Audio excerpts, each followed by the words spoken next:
ചലഞ്ചാ. Challenge എന്ന് പറയുന്നത് 2 condition. 2 account follow ചെയ്താൽ മാത്രം മതി. ഒന്ന് എൻ്റെ അക്കൗണ്ട് സ്പൈസ് റൂട്ട്. 2 ഈ മൊബൈൽ സ്പോൺസർ ചെയ്തേക്കുന്നത് നമ്മുടെ ബാർണിക്കാവിലെ വെൽവെറ്റ് ബ്യൂട്ടി പാർലറിൽ പോയിട്ടുണ്ടോ?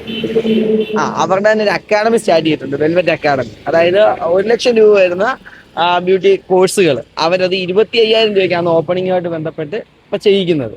അപ്പം അതിൻ്റെ ഓപ്പണിങ്ങിൻ്റെ ഭാഗമായിട്ടാണ് ഈ ചലഞ്ച് നടന്നത്. അപ്പം അവരുടെ അക്കൗണ്ടും എൻ്റെ അക്കൗണ്ടും മാത്രം നോക്കിയാണ്. ഫോളോ ചെയ്തിട്ടുണ്ടോ? ഉണ്ടല്ലേ. എൻ്റെ അക്കൗണ്ട് ഫോളോ ചെയ്തിട്ടുണ്ട്. ഈ വെൽവെറ്റിന്റെ അക്കൗണ്ട് കൂടെ നോക്കിക്കോ. ഇവിടെ തന്നെ സെർച്ച് ചെയ്തോ, വെൽവെറ്റ് അക്കാഡമി. Velvet V. കൈ വരയ്ക്കുന്നു. വരയ്ക്കാതെ നോക്കൂ. വി ആന്നേ. അത് തന്നെ. അത് ഫോളോ ചെയ്തിട്ടുണ്ടോ? ഇല്ലല്ലേ. ഫോളോ ചെയ്തോ. ഈ അടുത്ത ദിവസവും വീണ്ടും ഈ ചക്കുവള്ളി വർണ്ണിക്കാവെല്ലാം തന്നെ വരും. ചലഞ്ചുമായിട്ട് ഇറങ്ങിയപ്പോൾ ഇപ്പൊ ചക്കുവള്ളി വന്നിട്ട് ആദ്യം കണ്ട ആളാ. ഞങ്ങൾ ഇവിടെ ചലഞ്ച് ചെയ്യാന്ന് പറഞ്ഞ് എപ്പോഴും ആ ജംഗ്ഷനിലേക്ക് ഈ സൈഡിലോട്ടൊക്കെ ഒന്ന് മാറി നോക്കാന്ന് കരുതി വന്നതാ. അപ്പം എങ്ങനെ പേരെങ്ങനെ? ഓക്കെ, ചക്കോളി തന്നെ വീട്. അപ്പോൾ പങ്കെടുത്തത് താങ്ക് യു. അടുത്ത ചലഞ്ചിൽ നോക്കാം, അല്ലെങ്കിൽ അടുത്ത ദിവസം തന്നെ ഇവിടേക്ക് വെച്ച് കാണാം. ഓക്കെ.